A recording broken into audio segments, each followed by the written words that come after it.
ખાસ કરીને કહેવા માંગુ છું કે પ્રદેશ મોવડી મંડળના નેતૃત્વમાં શહેર કોંગ્રેસ સમિતિના પ્રમુખની હાજરીમાં, જિલ્લા કોંગ્રેસ સમિતિના પ્રમુખની હાજરીમાં, તાલુકાના પ્રભારીઓશ્રીઓ, જિલ્લા કોંગ્રેસ સમિતિના પ્રભારીશ્રીઓ, એમની સમગ્ર ટીમની હાજરીના અંદર ભરૂચ કોંગ્રેસના નગરપાલિકાના ઉમેદવારોની જ્યારે ચર્ચા થઈ અને નામો જે પીએસસી કમિટીમાં નક્કી થયા, એ નામો નક્કી થયા પછી જે મેન્ડેટ આપવાના હતા, એ મેન્ડેટ આપવાના અંદર જે રીતે શહેર કોંગ્રેસ સમિતિના પ્રમુખે જે ગડબડ ગોટાળા કરેલા છે અને જે નામો અગાઉથી કહી શકાય કે એની મંજૂરી મળી ગઈ હતી, તો એમને કેમ તમે મેન્ડેટ આપવામાં ન આવ્યા?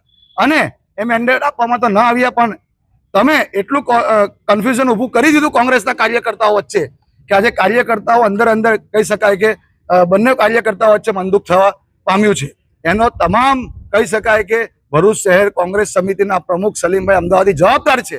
એમણે આ રીતે જે આખી પ્રક્રિયાને કહી શકાય કે આ રીતે ગોઠવવામાં આવેલી હતી, એ ખૂબ જ કહી શકાય કે દુઃખદ છે. ખાસ કરીને પ્રદેશમાંથી એક દિવસ પહેલા મોવડી મંડળના એક પ્રદેશ કમિટીને મોકલવામાં આવ્યું હતું આ મેન્ડેટના મામલાના અંદર. ત્યારે પણ કહેવામાં આવ્યું હતું કે જે અગાઉથી નક્કી થયેલા નામો છે તેમને મેન્ડેટ આપવાના છે, તો એમને કેમ મેન્ડેટ એમને નહીં આપ્યા? મારા મિત્ર, મોટા ભાઈ કહી શકાય એવા કરણભાઈ કુતબુદ્દીનભાઈ પટેલ, એ મારા સારા મિત્ર છે. એમણે પણ ટિકિટ માંગી હતી. બધાનો અધિકાર છે લોકશાહીમાં ટિકિટ માંગવાનો. એમણે ટિકિટ માંગી હતી. પ્રદેશે, મોવડી મંડળે અને શહેર કોંગ્રેસ સમિતિએ બધાની હાજરીમાં એમને ક્યાં લડાવવાના છે, ક્યાં નહીં લડાવવાના, એ નક્કી થઈ ગયું હતું. તો છેલ્લી ઘડીએ જ્યારે કોરા મેન્ડેટ લઈને આ આખું કૌભાંડ આચરેલું છે શહેર કોંગ્રેસ સમિતિના પ્રમુખે, કઈ રીતે એમણે કુતબુદ્દીનભાઈને 2 નંબરના અંદર ઉમેદવાર બનાવીને એમના ખભે બંદૂક મૂકીને અમારા કાર્યકર્તાઓ વચ્ચે દુશ્મનાવટ ઊભી કરવાની જે કોશિશ કરેલી છે, એ ખૂબ નિંદનીય છે. શહેર કોંગ્રેસ સમિતિના પ્રમુખે આના ઉપર જવાબદારીપૂર્વક રાજીનામું પણ હું માંગુ છું એમનું, કે રાજીનામું તમારે આપવું પડે આના ઉપર.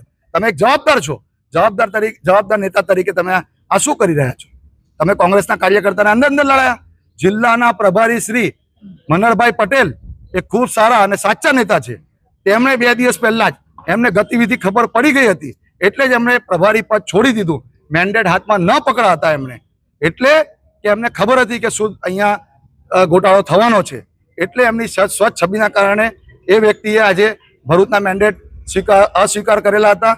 અને પ્રદેશે તાત્કાલિક ધોરણે પ્રદેશની 5 જણની કમિટી બનાવીને મેન્ડેટની આપવાના હતા 10 તારીખે રાત્રે, ત્યારે તરત કમિટીને ભરૂચ મોકલી. શહેર પ્રમુખને પણ મળ્યા, રાત્રે જિલ્લા કોંગ્રેસ સમિતિના પ્રમુખને પણ મળ્યા.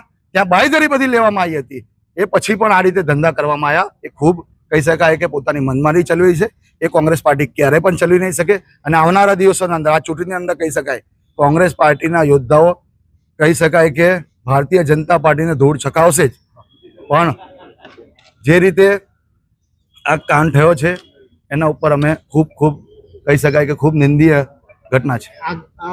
અગાઉ કરણભાઈ પટેલને કયા વોર્ડમાં ટિકિટ ફાઇનલ થઈ હતી? એ પ્રદેશ મોવડી મંડળ જાણે. આનો જવાબ સલીમભાઈ અમદાવાદી આપે. બરાબર, એ કમિટીના અંદર સલીમભાઈ હાજર હોય અને નિર્ણય લેવાયો હોય તો ત્યારે આ ધંધા કેમ કર્યા બધાને? એકને નહીં, બધાને.